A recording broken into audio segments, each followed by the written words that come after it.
Agora nós vamos para a nossa entrevista, porque hoje temos um tema muito importante.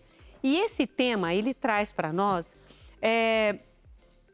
uma série, o segundo assunto da nossa série sobre o transtorno do espectro autista nas suas várias fases. Falamos da criança, da infância, dos sinais para os pais já prestarem atenção desde os primeiros momentos, o que acontece com esse bebê, por que não está conseguindo falar, não está conseguindo andar, o que está acontecendo? Sim, já é um primeiro sinal, mas durante todas as fases no crescimento dessa criança, a gente tem que continuar atentos, principalmente na adolescência. E é por isso que a gente recebe com muito carinho hoje aqui na sala do programa Mulher.com a Larissa. Larissa Aguirre é psicóloga e traz para nós esse tema adolescência de autistas, como desenvolver a independência, porque eles ainda são adolescentes, mas vão se tornar adultos. Você é muito bem-vinda, Larissa. Muito obrigada, Rita, pelo convite. Estou muito feliz de estar aqui falando sobre esse tema. Hoje, a gente tem que tomar muito cuidado com as terminologias. E hoje nós sabemos o símbolo do laço colorido, né, com as pecinhas de um quebra-cabeças, né, aí se encaixando, todas estão bem encaixadinhas e formando o lacinho. Então já sabemos que esse é o laço do autista e a gente tem que respeitar. Sim. Se numa fila tiver uma fila de preferencial e tiver lá também, nós temos que respeitar, porque é muito difícil para os pais controlar todos os impulsos de uma criança com autismo. Mas quando chega na adolescência, a gente pensa assim, já aprendeu muita coisa, já tá bom, tá em ordem, tá um adolescente como outro qualquer. Mas continuam algumas das reações que vai acompanhar essa pessoa, talvez pelo resto da vida, mesmo que aprenda a dominar alguns desses sentimentos. E aí eu queria conversar com você, já começar nesse sentido, independente da idade. Qual é a terminologia? Qual a forma correta de ajudarmos, abordarmos, atendermos? Porque tem vários setores também que acolhem. Como devemos falar? Essa é uma pergunta super importante, Rita, né? Porque o autismo, ele é um transtorno do neurodesenvolvimento. Então, ela é uma condição, é um funcionamento neurológico diferente que aquela pessoa apresenta, né? Então, é bem importante que isso fique claro para que as pessoas não tratem ela de maneira diferente, né? Então, isso é um ponto bem relevante, então, para a gente falar, né, sobre essa questão da terminologia, porque de fato não é uma doença, né, não é para a gente se referir a essas pessoas dessa maneira, e sim como pessoas que têm um funcionamento cerebral mesmo diferente. Então essa é uma terminologia, né, mais correta. Perfeito. Então, se você trabalha com atendimento ao público e receber, seja um adolescente que já tem algumas habilidades e independências, mas acompanhado dos pais, trate com muito carinho. É só isso que eles precisam, respeito e carinho, como todos nós, né? Nós temos que fazer isso com todas as pessoas, mas é isso que a gente começou a conversar.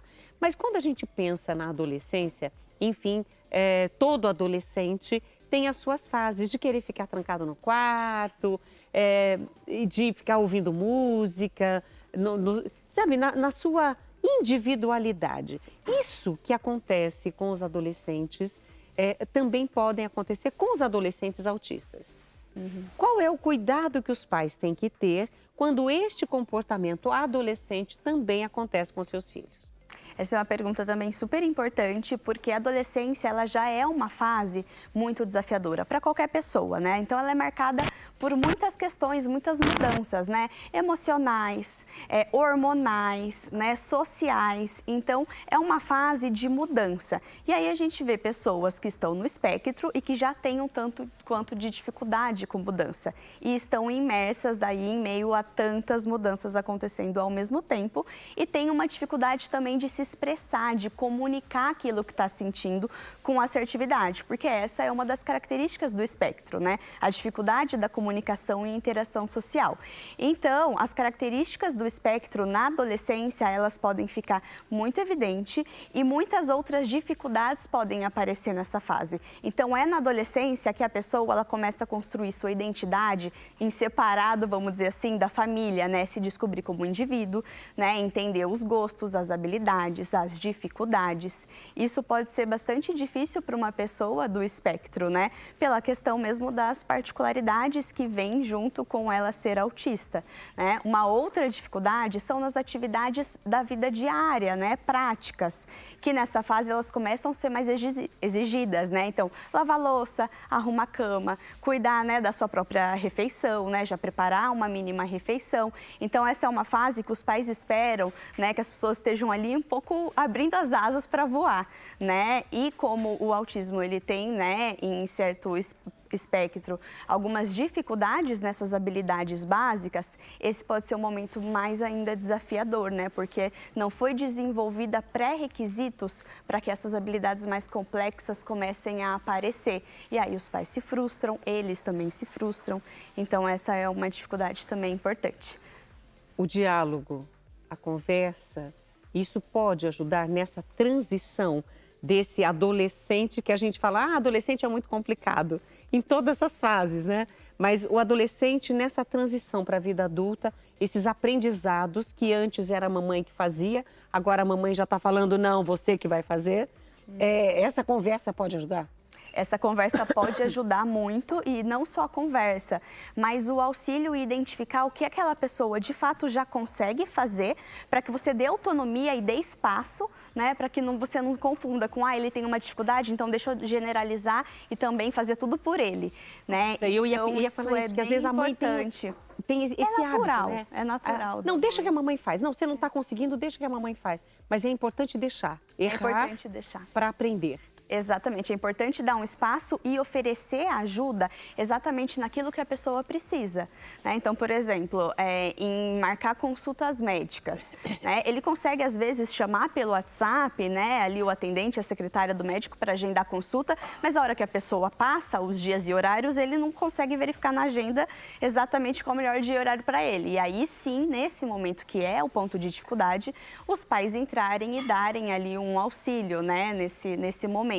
Mas não se falarem, ele tem dificuldade num ponto, então deixa que eu já faço, deixa eu marcar para ele, deixa eu facilitar a vida, né? Então esse é um ponto bem importante, que é importante o diálogo e também, né, que a família vá abrindo um pouco espaço, dê autonomia para que ele se desenvolva. E autoconfiança, ele vai sentir essa autoconfiança se os pais derem a confiança. Exatamente. Eu penso assim, mas é isso mesmo? É isso mesmo, é isso mesmo. Quanto mais você deixa a pessoa se expor e fazer, mais ela tem chances de ter sucesso naquilo que ela está fazendo e falando, nossa, eu consigo, que bom, né? E aí isso vai ajudando ela a enfrentar novos desafios, então isso é muito importante.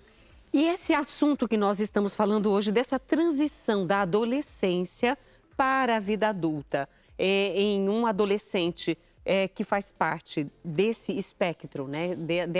Já foi identificado, já faz o seu tratamento, tem todos os cuidados com os profissionais, são multiprofissionais que ajudam nesse crescimento, desenvolvimento. E o acompanhamento dos pais, como a Larissa colocou, é muito importante.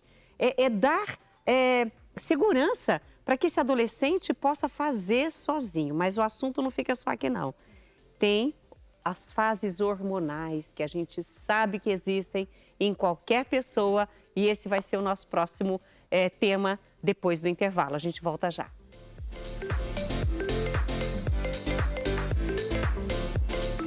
Só quem estava aqui na hora do intervalo vai entender o que é isso. Gente, que delícia! 23 anos do programa Mulher.com. O Valmir lembrou do filme do Karate Kid, né? E aí eu lembrei disso aqui, que ele ficava lá limpando o carro, direita à esquerda. Aí eu já aproveitei no ritmo do Mulher.com para fazer isso. Vamos começar o nosso tema de hoje? Porque o Mulher.com recebe com muito carinho hoje a Larissa Aguirre, que é psicóloga. Ela é mestre em psicologia experimental e análise do comportamento, é diretora técnica do Grupo Conduzir, que tem nos auxiliado com esse tema sobre o autismo e já tem aí mais de 10 anos de experiência no acompanhamento de pessoas que estão, né, inseridas nesse espectro, o transtorno do espectro autista, ou TEA, ou TEA, como muitas pessoas falam.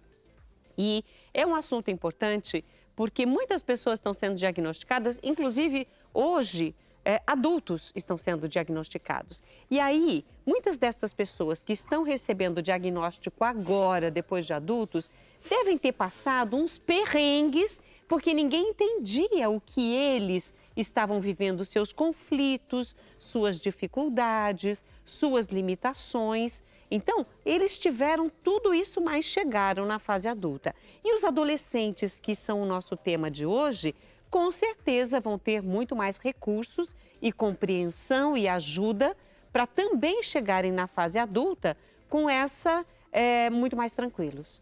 Mas eles precisam dessa confiança que nós falamos no bloco anterior. Agora, para entender, né, o comportamento de um adolescente nas suas fases hormonais, já é difícil. Com o autista, é mais difícil, é mais complicado, exige outros profissionais. Explica para nós. É mais difícil, sim, lidar, né, ali com as pessoas que estão no espectro nessa fase de mudança hormonal, porque eles têm essa dificuldade de se comunicar e, às vezes, até de perceber o que estão sentindo, né, com as mudanças hormonais. Então, é muito importante que os pais e a equipe interdisciplinar que atende essa pessoa esteja muito atento a sinais de mudanças de comportamento e mudanças bruscas em padrões de comportamento. Então, essa era uma pessoa que tinha certo hábito de sono e depois começa a dormir muito mais ou dormir muito menos. Se ela começa a se isolar mais do que normalmente ela gostava de ficar sozinha ou até buscar por interação social em excesso, né? Se ela chora muito, né, ou fica frustrada, muito brava, tem um certo descontrole emocional mais intenso, né? Se ela tem hábitos alimentares diferentes, então se começa a comer compulsivamente ou se começa a recusar a alimentação, né? Todas essas mudanças muito drásticas são muito, né, tem que ser alertas para as famílias e para as equipes, né, que estão fazendo a intervenção com essas pessoas, de que a gente precisa ajudar, a gente precisa identificar o que está acontecendo, né, e uma equipe interdisciplinar de fato atuar para diminuir esse sofrimento, né, porque é muita coisa ao mesmo tempo. E acontece muita oscilação de humor? Muita oscilação de humor, é bem comum, é bem comum. Então, de repente, os que conseguem se comunicar, está super feliz e daqui a pouco... Isso faz parte também do quadro que acontecem com os adolescentes, a ansiedade e depressão?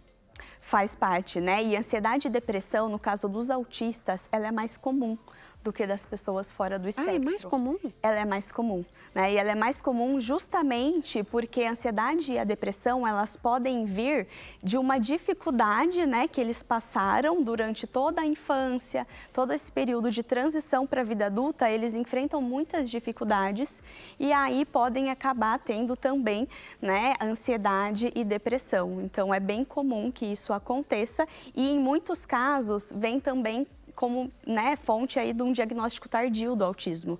Então, você estava comentando, né, Rita, que muitas pessoas descobrem-se autistas depois, já na vida adulta ou na adolescência, né, e muitas vezes, quando a gente vai ver essas pessoas, o primeiro diagnóstico delas, na verdade, foi ansiedade ou depressão, né, e esse diagnóstico, às vezes, ele vem antes do próprio diagnóstico do autismo. Então, isso é bem importante, bem relevante da gente ver. Além da ansiedade, depressão, o isolamento, a oscilação de humor, poderiam ser também sinais? Existem outros que os pais devem ficar atentos? Existem outros sinais que os pais devem ficar atentos, né? Fora essas oscilações, tudo que a gente já comentou, que é que se a pessoa também ela começa a se machucar, né? Então aparecem marcas no corpo, né? Ou ela começa a parar de falar algumas coisas que ela falava antes, né? Então tudo isso também é alerta que os pais devem ficar atentos para ver se alguma coisa diferente está acontecendo. Ou se ele perde interesse por coisas que antes ele se interessava, né? Então, sempre amou futebol, né? Ou sempre amou ir à igreja e, de repente, não quer mais, né? E isso também é um alerta. sinal. É um sinal de que a coisa não está indo bem, precisa de ajuda.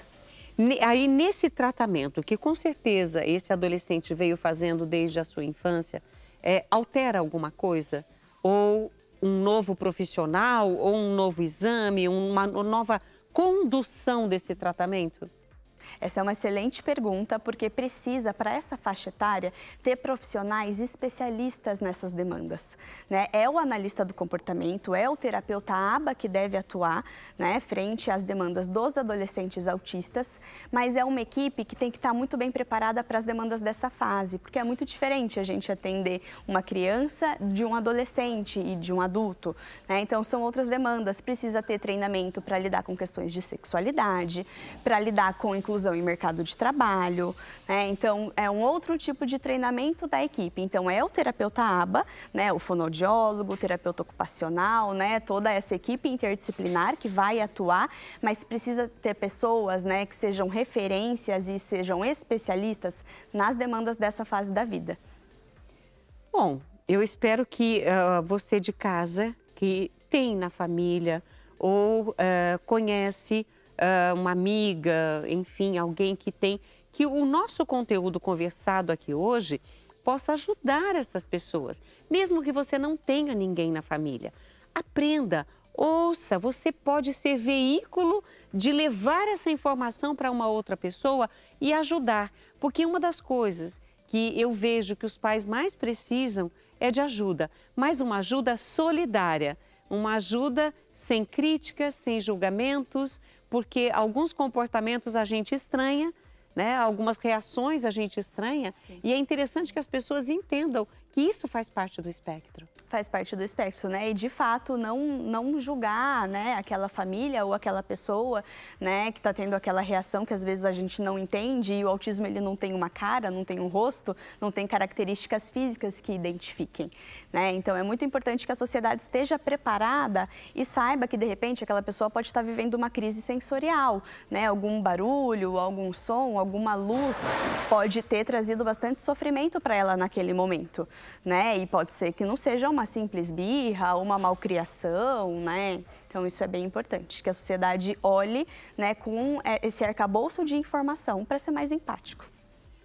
A partir do momento que esse profissional, que você falou que é um terapeuta ABA, que está conduzindo, vai mudar um pouco esse tratamento, a maneira de conduzir esse tratamento, como que esse adolescente vai absorver tudo isso pensando na sua identificação, na sua identidade, na sua autoestima, que muitas vezes na adolescência, até mesmo pelos problemas hormonais, dá uma caidinha. Ah, não, eu tô feia, eu tô gorda, eu tô isso, eu tô aquilo. Eles começam a achar defeitos neles também, como todo adolescente faz. Como que fica?